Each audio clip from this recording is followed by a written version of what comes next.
쌍방울로부터 수억 원대의 뇌물수수 의혹을 받고 있는 이화영 전 경기도 평화부지사의 구속 여부가 이르면 오늘 결정됩니다.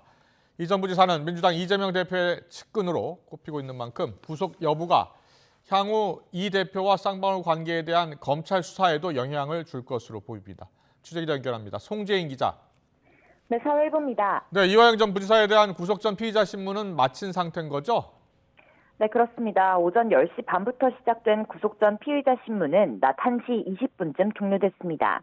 이화영 전 경기도 평화부지사는 이후 수원구치소에서 대기하며 영장심사 결과를 기다리고 있습니다.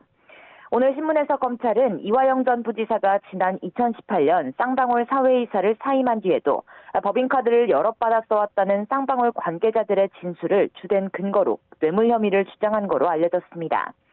검찰은 이 전 부지사가 쌍방울에서 법인카드 등으로 받은 금품 4억여 원 가운데 공직자로서 받은 2억 5천여만 원이 뇌물이라고 판단했습니다. 특히 이 전 부지사가 경기도 평화부지사로 자리를 옮겼을 시기 쌍방울은 남북 경제협력 사업에 적극적이었고 양측 간 대북사업 관련 논의도 일부 오간 만큼 대가성이 명확했다고 강조한 거로 전해졌습니다. 또 해당 기간 이 전 부지사 개인 명의 카드로 쓴 돈은 턱없이 적다는 점도 함께 언급하면서 고위 공무원으로서 뇌물을 받은 혐의가 무거운 만큼 구속 필요성이 크다고 주장했습니다. 반면 이 전 부지사 측은 관계자 진술의 신빙성 등을 문제 삼으며 혐의를 대부분 부인한 걸로 전해졌습니다. 또 경기도의 대북 사업은 정부 차원의 논의와 승인이 필수적인 만큼 사기업인 쌍방울이 추진하던 대북 사업과 엮여서 진행될 수는 없다며 연관성을 부인한 걸로 알려졌습니다.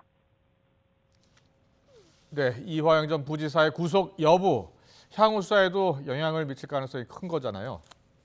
네, 그렇습니다. 이화영 전 부지사나 쌍방울에 대한 수사뿐 아니라 민주당 이재명 대표 관련 수사에도 영향을 미칠 걸로 보입니다.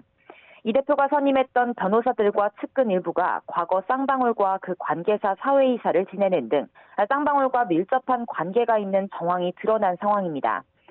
이런 상황에서 측근 가운데 한 명인 이화영 전 부지사가 쌍방울에서 뇌물을 받은 혐의로 구속된다면 이 대표와 쌍방울 간 관계나 유착 의혹에 대한 수사가 탄력을 받을 걸로 보입니다.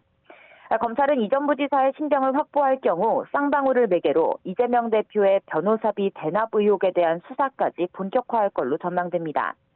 반대로 이 전 부지사의 영장이 기각되면 검찰은 이 전 부지사는 물론이고 이 대표와 쌍방울 사이 관계까지 수사를 확대할 동력을 잃을 수도 있습니다.